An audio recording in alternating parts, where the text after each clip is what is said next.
ओम नमो भगवते वासुदेवाय नमः। माघ मास के स्नान की आगे की कथा सुनते हैं। श्री वशिष्ठ ऋषि कहने लगे कि हे राजन, मैंने दत्तात्रेय जी द्वारा कहा माघ मास महात्म्य कहा। अब माघ मास के स्नान का फल सुनो। हे परमपद, माघ स्नान यह सब यज्ञों, व्रतों और तपों का फल देने वाला है। माघ मास में स्नान करने वाले स्वयं तो स्वर्ग में जाते ही है, उनके माता और पिता दोनों के कुलों को भी स्वर्ग प्राप्त होता है।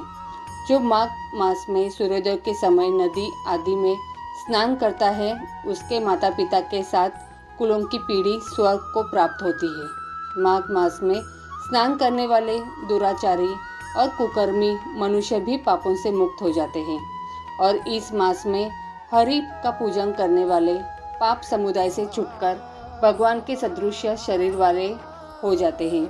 यदि कोई आलस से भी माघ में स्नान करता है, उसके भी सब पाप नष्ट हो जाते हैं। जैसे गंधर्व कन्याएं राजा के श्राप से भयंकर कल को भोगती हुई लोमश ऋषि के वचन से माघ में स्नान करने से पापों से छूट गई। यह वार्ता सुनकर राजा दिलीप विनय ने पूछने लगा कि गुरुदेव, ये कन्याएं किसकी थी? उनको कब और कैसे श्राप मिला? उनका नाम क्या थे? ऋषि के वाक्य से कैसे श्राप मुक्त हुई और उन्होंने कहाँ पर स्नान किया? आप विस्तार पूर्वक सब कथा कहिए। वशिष्ठ जी कहने लगे कि हे राजा, जैसे अग्नि से स्वयं अग्नि उत्पन्न होती है, वैसे ही यह कथा धर्म और संतान उत्पन्न करती है। हे राजन, सुख संगीत नामक गंधर्व की कन्या का नाम विमोहिनी था। सुशील तथा स्वर वेदिकी सुंबरा चंद्रकांत की सुतारा थी। प्रथा सुप्रभा की कन्या चंद्रका, ये 5 सब समान आयु वाली तथा चंद्रमा के समान कांति वाली और सुंदर थी। जैसे रात्रि को चंद्रमा शोभायमान होता है, वैसे ही पुष्प की कलियों के समान खिली हुई यह अप्सराएं थी। ऊंचे पयोधर वाली पद्मिनी वैशाख मास की कामिनी यौवन दिखाती हुई नवीन पत्तों वाली लता के सदृश गोरे रंग, सोने के सदृश चमकती हुई और सोने के अलंकारों से सुशोभित सुंदर वस्त्र धारण किए हुए, अनेक प्रकार के गाने और वीणा अथवा बांसुरी तथा दूसरे बाजे बजाने में प्रवीण और ताल, स्वर तथा नृत्य कला में निपुण थी। इस प्रकार वे कन्याएं क्रीड़ा करती हुई कुबेर के स्थान में विचरित थी। एक समय कौतूहलवश माघ मास में एक वन से दूसरे वन में विचरती हुई मंदिर के पुष्प तोड़कर सरोवर पर गौरी पूजा के लिए गई। स्वच्छ जल के सरोवर में स्नान करके वस्त्र धारण कर मौन हो बालू मिट्टी की गौरी बनाकर चंदन, कपूर, कुमकुम और सुंदर कमलों से उपचार सहित पूजन करके ये 5 कन्याएं ताल नृत्य करने लगी। फिर ऊंचे गांधार स्वर में सुंदर गीत गाने लगी। जब ये कन्याएं नाचने और गाने में लीन थी, तो उस समय अच्छोत नामक उत्तम तीर्थ में वेदनिधि नाम के मुनि के पुत्र अग्नि ऋषि स्नान को गए। वह युवा ऋषि सुंदर मुख, कमल सदृश नयन, विशाल छाती, सुंदर भुजाओं वाला, दूसरे कामदेव के समान था।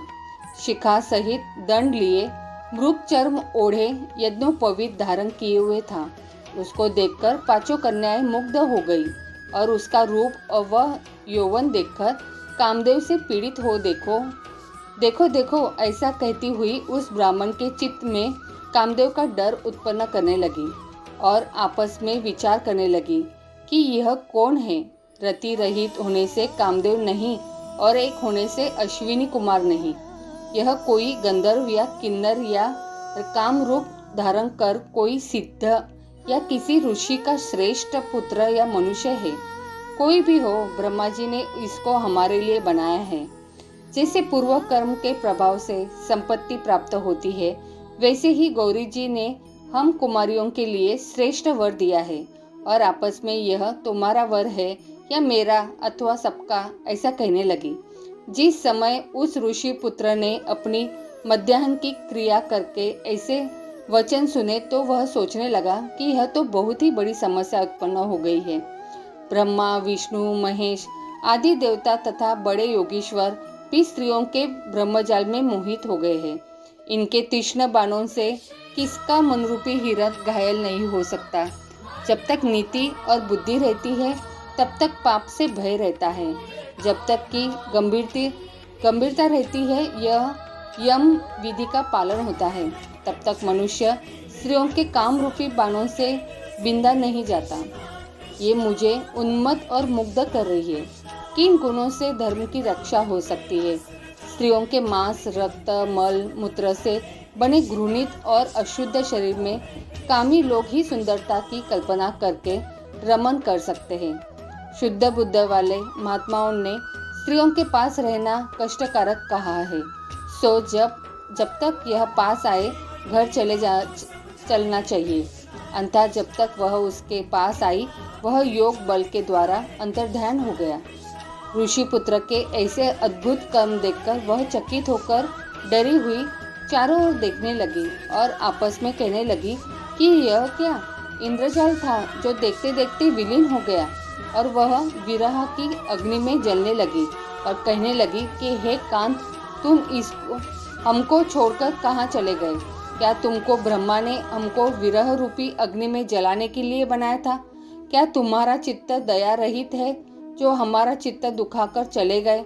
क्या तुमको हमारा विश्वास नहीं? क्या तुम कोई मायावी हो?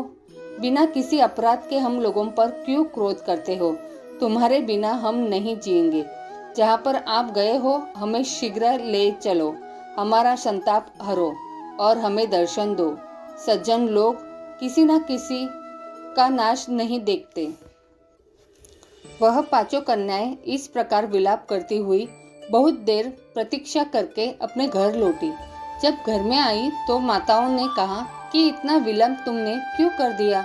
तब कन्याओं ने कहा कि हम किन्नरियों के साथ क्रीड़ा करती हुई सरोवर पर थी और कहने लगी कि आज हम थक गई है और जाकर लेट गई। वशिष्ठ जी कहते हैं कि इस प्रकार आशा को छुपाकर वह विरह की मारी पड़ गई। उन्होंने घर में आकर किसी प्रकार की क्रीड़ा नहीं की। वह रात्रि उनको एक युग के समान बीती।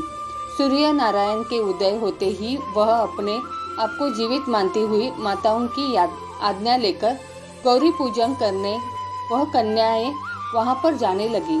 उसी समय ब्राह्मण भी स्नान करने के लिए सरोवर पर आया। उसके आने पर कन्याओं ने वाह वाह किया, जैसे कमलिनी प्रातःकाल सूर्योदय को देखकर कहती है। उसको देखकर उनके नेत्र खुल गए और उस ब्रह्मचारी के पास चली गई। आपस में एक दूसरे का हाथ पकड़कर चारों तरफ से उसको घेर लिया और कहने लगी कि मूर्ख, उस दिन तू भाग गया था लेकिन आज नहीं भाग सकता। हम लोगों ने तुमको घेर लिया है। ऐसे वचन सुनकर बाहुपाश में बंधे हुए ब्राह्मण ने मुस्कुराकर कहा, तुमने जो कुछ कहा है सो ठीक है, परंतु मैं तो अभी विद्याभ्यास और ब्रह्मचारी हूँ। गुरुकुल में मेरा विद्याभ्यास पूरा नहीं हुआ है। पंडित को चाहिए कि जिस आश्रम में रहे उसके धर्म का पालन करे। इस आश्रम में मैं विवाह करना धर्म नहीं समझता। अपने व्रत का पालन करके और गुरु की आज्ञा पाकर ही विवाह कर सकता हूँ, उससे पहले नहीं कर सकता। यह बात सुनकर वह कन्याएं इस प्रकार बोली जैसे वैशाख मास में कोयल बोलती है। वह कहने लगी कि धर्म से अर्थ और अर्थ से काम और काम से धर्म के फल का प्रकाश होता है। ऐसा ही पंडित लोग और शास्त्र कहते हैं। हम काम सहित धर्म की अधिकता से आपके पास आई हैं, सो आप पृथ्वी के सब भोगों को भोगिए। उस ब्राह्मण ने कहा कि तुम्हारा वचन सत्य है, किंतु मैं अपने व्रत को समाप्त करके ही विवाह कर सकता हूँ, पहले नहीं कर सकता। तब वे कन्याएं कहने लगी कि तुम मूर्ख हो। अनोखी औषधि, ब्रह्म बुद्धि, रसायन सिद्धि, अच्छे कुल की सुंदर नारियां तथा मंत्र जिस समय प्राप्त हो तभी ग्रहण कर लेना चाहिए। कार्य को टालना अच्छा नहीं होता। केवल भाग्य वाले पुरुष ही प्रेम से पूर्ण, अच्छे कुल से उत्पन्न, स्वयंवर चाहने वाली कन्याओं को प्राप्त होते हैं। कहाँ हम अनोखी नारियां, कहाँ आप तपस्वी बालक। यह बेमेल का मेल मिलाने में विधाता की चतुराई ही है। इस कारण हम लोगों के साथ गंधर्व विवाह कर ले। इनके ऐसे वचन सुनकर उस धर्मात्मा ब्राह्मण ने कहा, किसी की व्रत रहकर इस समय विवाह नहीं करूंगा। मैं स्वयंवर की इच्छा नहीं करता। इस प्रकार उसके वचन सुनकर उन्होंने एक दूसरे का हाथ छोड़कर उसको पकड़ लिया। सुशील और सुरस्वरा ने उसकी भुजाओं को पकड़ लिया। सुतारा ने आलिंगन किया और चंद्रिका ने उसका मुख चूम लिया। परंतु फिर उसने क्रोधित होकर उनको श्राप दिया कि तुम डायन की तरह मुझसे चिपटी हो, इस कारण पिशाचिनी हो जाओ। ऐसे श्राप देने पर वह उसको छोड़कर अलग खड़ी हो गई। उन्होंने कहा कि हम निरपराधियों को वृक्षा क्यों श्राप दिया? तुम्हारी इस धर्मज्ञता पर धिक्कार है। प्रेम करने वाले से बुराई करने वाले का सुख दोनों लोकों में नष्ट हो जाता है, इसलिए तुम भी हम लोगों के साथ पिशाच हो जाओ। तब वे आपस के क्रोध से उस सरोवर पर पिशाच पिशाचिनी हो गए और बस पिशाच और पिशाचिनी कठिन शब्दों से चिल्लाते हुए अपने कर्मों को भोगने लगे। वशिष्ठ जी कहने लगे कि हे राजन, इस प्रकार वह पिशाच उस सरोवर के इधर उधर फिरते रहे। बहुत समय पश्चात मुनियों में श्रेष्ठ लोमश ऋषि पौष शुक्ला चतुर्दशी को उस अछूत सरोवर पर स्नान करने के लिए आए। जब क्षुधा से दुखी इन पिशाचों ने उनको देखा तो उनकी हत्या करने के लिए गोल बांधकर उनको चारों तरफ से घेर लिया। वेदधिनी ब्राह्मण भी वहां पर आ गए और उन्होंने लोमश ऋषि को साष्टांग प्रणाम किया। वे पिशाच ऋषि के तेज के सामने ठहर न सके और दूर जाकर खड़े हो गए। वेदनिधि हाथ जोड़कर लोमश ऋषि से कहने लगे कि भाग्य से ही ऋषियों के दर्शन होते हैं।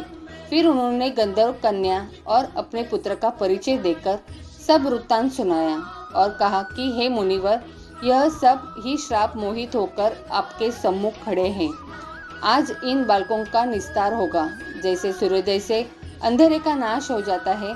वशिष्ठ जी कहने लगे कि पुत्र के दुख से दुखी हुए वेदनिधि ब्राह्मण के ऐसे वचन सुनकर लोमश ऋषि के नेत्रों में जल भर गया और वेदनिधि से कहने लगे कि मेरे प्रसाद से बालकों को शीघ्र समृद्धि पैदा हो।